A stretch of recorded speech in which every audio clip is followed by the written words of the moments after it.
Let's now look at context in Macbeth. Remember, context is testing your knowledge of Assessment Objective 3, and you need to demonstrate your knowledge of the historical, political, cultural, social, and literary contexts in the play and what was prevalent at the time when the play was written and performed.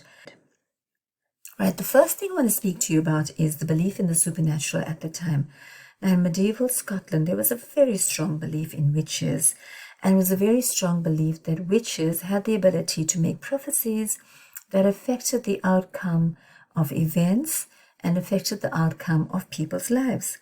And people at the time were very fearful of the dark forces that did exist at the time, and they were also fearful of the evil practices, as they believed that these evil practices involved relationships with the devil, and therefore it was considered to be a threat to social stability. And Macbeth was tempted by the witches, and he succumbed to the prophecies that they predicted, and as a result we see that it definitely threatened the social and the political stability at that time in Scotland, because he had visions and aspirations to be king by usurping the throne and killing Duncan.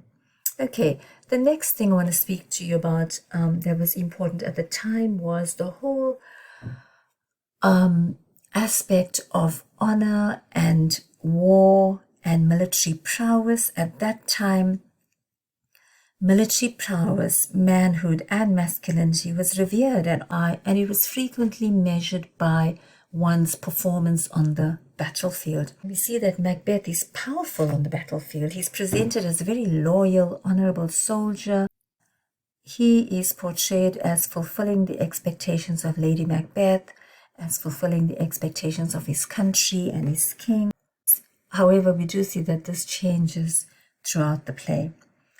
Okay, the next contextual point you need to remember and talk about in your essay is the whole idea of the Jacobean period and how this period reflected the insecurities that were prevalent during the reign of King James I, because he felt quite threatened, and there were numerous attempts on his life, and I'm sure you know about the gunpowder plot as well, right?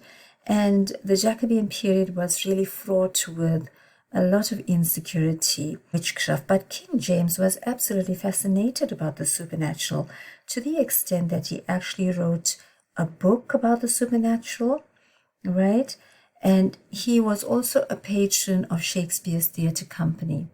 So he was one of the people sitting in the audience who enjoyed watching how the witches reflected the insecurities of that time during the Jacobean period, and enjoyed watching also how the supernatural was demonstrated.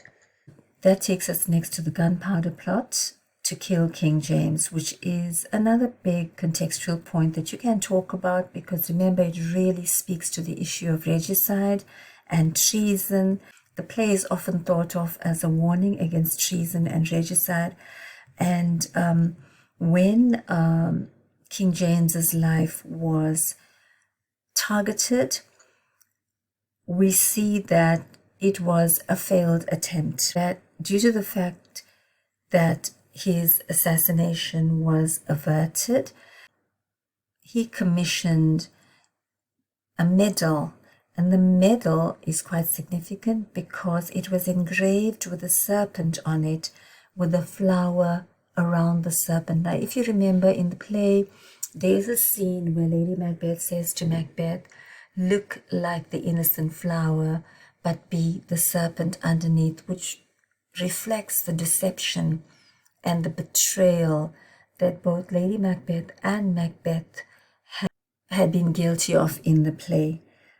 As you know, it was a very patriarchal society at the time, so another contextual point that you might be able to speak about is the whole issue of gender And in Jacobean England at that time, females were perceived as lower in status. They were subservient. Macbeth depicts Lady Macbeth as being quite a strong, quite an influential female who was a strong driving force in Macbeth's ambition to become king, remember. And this depiction of Lady Macbeth as a strong female in a very powerful role in the play would have excited audiences at the time. It could possibly have been quite an aspirational idea for women at the time, because remember, it was a male-dominated society that was prevalent, and seeing someone like Lady Macbeth in a strong role like that would have kept women at the edge of their seats to see how it all turns out. So that's another contextual point, the whole idea of gender and the patriarchal society. The next thing I want to speak to you about is the divine rights of kings and the great chain of being, which is all linked together with regicide. And it's about how kings were revered as divinely ordained. They were human beings that were chosen by God at the time, it was believed, to rule over the country and its people.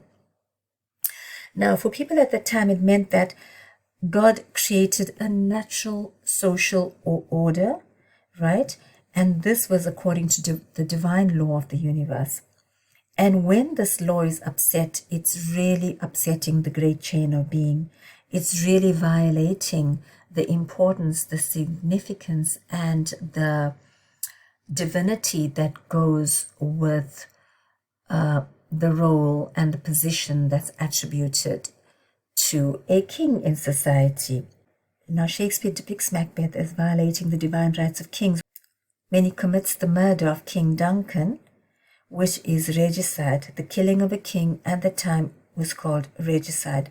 And this was considered a heinous crime and the worst sin against God. And of course, he would have upset the great chain of being as a result. So this, guys, is a short little video on context. And let's see how you can write up a context. Through Macbeth's interest and fascination in the witch's prophecies, Shakespeare reveals the belief in the supernatural and ideas about witchcraft. In particular, it also reflects the interest and intrigue that King James displayed as indicated in his book about the supernatural, which he authored at that time. However, the play is also a warning to audiences about the danger associated with believing or indulging in witchcraft. And this could lead to execution and damnation, as we know. So through the killing of King Duncan, Shakespeare reminds the audiences of the fate they will suffer if the divine rights of kings are violated through regicide. Thank you, guys. I hope you enjoyed this video.